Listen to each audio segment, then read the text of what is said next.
Hello बच्चों, चलिए प्रश्न को पढ़ते हैं। इसमें लिखा चाल समय ग्राफ से वस्तु द्वारा चलित दूरी कैसे ज्ञात की जाती है।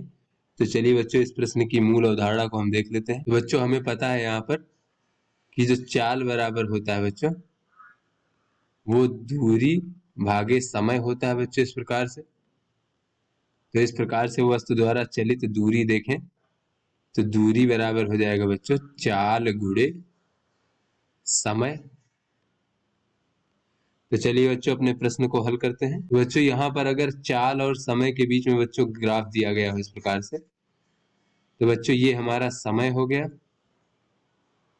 और बच्चों ये हमारा चाल हो गया इस प्रकार से, और ये चाल समय ग्राफ है।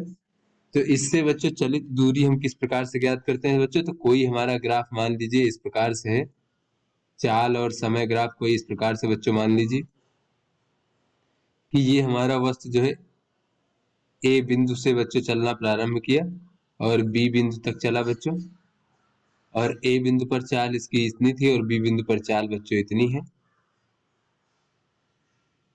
और ये समय भी बच्चों हम देख सकते हैं इस प्रकार से। तो यहाँ पर चली गई दूरी क्या होगा बच्चों? हो जाएगा चाल गुणे समय। तो किसी मान लीजिए बच्चों छोटे समय मान लीजिए हम इस प्रकार से, ये समय बच्चों हमारा टी मान लीजिए बच्चों, और यहाँ पर बच्चों इस प्रकार से ये चाल का मान बच्चों हम v मान सकते हैं इस प्रकार से। तो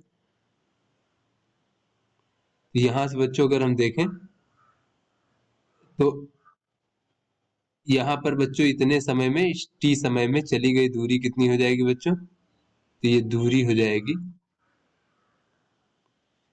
चाल गुणे समय। तो बच्चों हो जाएगा v गुणे टी। तो इस प्रकार से बच्चों देखें तो ये हमारा जो एक आयताकार चित्र बन रहा है बच्चों, इसकी लंबाई तो v है और चौड़ाई t है। तो बच्चों v गुणे टी क्या है बच्चों? एक प्रकार से इस आयत का क्षेत्रफल है। तो बच्चों दूरी क्या हो रहा है बच्चों? दूरी इस आयत का क्षेत्रफल है।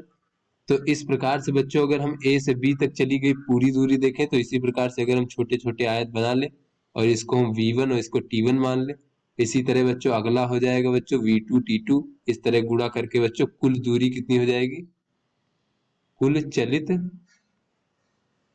दूरी, ये हो जाएगा बच्चों हमारा सिग्मा vt, या फिर इसको कह सकते हैं v1 t1 धन v2 t2। इस प्रकार से बच्चों ये हमारा बच्चों कुल चली गई दूरी हो जाएगी। तो बच्चों ये छोटे छोटे जितने भी आयत बनेंगे पतले पतले, उन सभी आयतों का क्षेत्रफल, यानी हम कह सकते हैं बच्चों ए और बी ग्राफ के अंतर्गत जो कुल क्षेत्रफल है वो हमारी कुल चलित दूरी के बराबर होगा। तो यहाँ से हम कह सकते हैं बच्चों, अतः चाल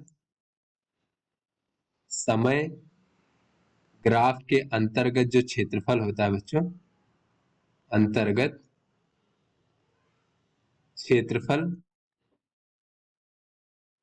वही जो है बच्चों चलित दूरी के बराबर होता है बच्चों, चलित दूरी के बराबर होता है। तो बच्चों अगर हमें चलित दूरी ज्ञात करना है तो चाल समय ग्राफ के अंतर्गत जो क्षेत्रफल है वो हम ज्ञात कर लेंगे। तो आशा करते हैं आपको समझ में आ गया होगा। धन्यवाद।